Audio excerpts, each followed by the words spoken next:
Hi friends, అందరికీ good evening. Weekend కదా, అందరూ మంచిగా ఎంజాయ్ చేస్తున్నారు అనుకుంటున్నాను. అబ్బా, ఇంట్లో ఉండి ఉండి బోర్ కొడుతుంది, ఎక్కడికైనా వెళ్దామా అని అడిగితే మా బావ పద అయితే తీసుకెళ్తా అన్నారు. ఇందుకీ మేము ఎక్కడికి వెళ్తున్నామో తెలుసా? చెప్పడం ఎందుకు, చూపిస్తాను రండి. ఇదిగోండి, వచ్చేసాం పార్క్కి. ఏంటి అంత బిల్డప్ ఇచ్చి ఓన్లీ పార్కే వచ్చిందా అనుకుంటున్నారా? నేను 24 అవర్స్ కూడా ఇంట్లోనే ఉంటానండి. ఎంతసేపు ఆ కిచెను, హాలు, బెడ్రూమ్ ఇవి తప్ప నాకు ఇంకేం కనిపించవు. అందుకే కింద షాప్కి వెళ్ళినా, అట్లా డీమార్ట్కి వెళ్ళినా, లేదా ఇలాగ బయటకు వచ్చినప్పుడల్లా ఏదో ఒక ట్రిప్కి వచ్చినట్టుగా ఫీల్ అయిపోతూ ఉంటాను. కానీ మా బావ ఎక్కడికి తీసుకెళ్ళడానికి కాదండి, తనేమో డైలీ ఆఫీస్కి వెళ్తారు.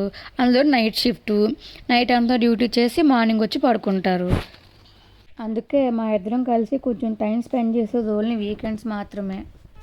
సరే, మరి ఇంక పార్క్ గురించి మాట్లాడుకుందామా? ఇదిగో చూసారా ఎంత బాగుందో పార్క్. అండ్ మేము కూడా ఇదేనండి ఫస్ట్ టైం రావడం. సో ఎవరైనా రామంతపూర్ దగ్గర ఉంటే తప్పకుండా విజిట్ చేయండి.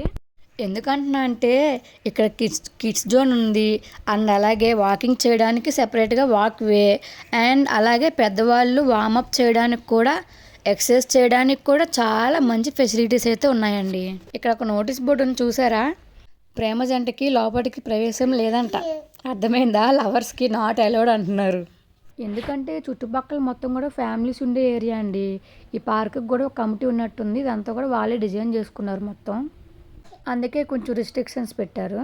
సరే, అలాగో వచ్చాం కదా అని నేను కూడా కొంచెం వార్మప్ చేద్దామని ట్రై చేశాను. బట్ నా బాడీ అంతగా యాక్సెప్ట్ చేయలేదండి. నాతో పాటు ఉన్న వాళ్ళైతే మరి మామూలుగా చేయలేదు, చూసారుగా మీరే. నిజంగా అండి, నేను అనుకున్నది ఏంటంటే జిమ్కి వెళ్ళి వేలకి వేలు ఖర్చు పెట్టే కన్నా ఇలాంటి పార్క్ ఒకటి నియర్ బై ఉంటే చక్కగా మార్నింగ్ అండ్ ఈవినింగ్ వెళ్ళి వార్మప్ అండ్ ఎక్సర్సైజ్ చేసుకోవచ్చండి. తప్పుగా అనుకోకండి, ఇది నా సజెషన్ మాత్రమే. మా బావ కూడా జిమ్ చేసి చాలా రోజులు అవుతుంది. ఒకసారి వెళ్ళి చెయ్యి అని ఫోర్స్ చేస్తే వెళ్ళాడు. ఆయనకు అలవాటు ఉందిలేండి ఎట్లా చేయాలి ఏంటి అనేది.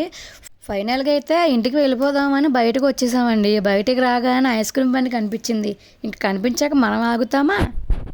ఫేవరెట్ చాకోబార్ అయితే ఒకటి తీసేసుకున్నాను. ఇది తినేసి మేమైతే నెమ్మదిగా ఇంటికి వెళ్ళిపోతాం. కానీ మీరైతే మా ఛానల్ని సబ్స్క్రైబ్ చేసి ఒక లైక్ ఇచ్చుకోండి ఫ్రెండ్స్. మాకు కొంచెం సపోర్టివ్గా ఉంటుంది. ఓకేనా? Bye friends.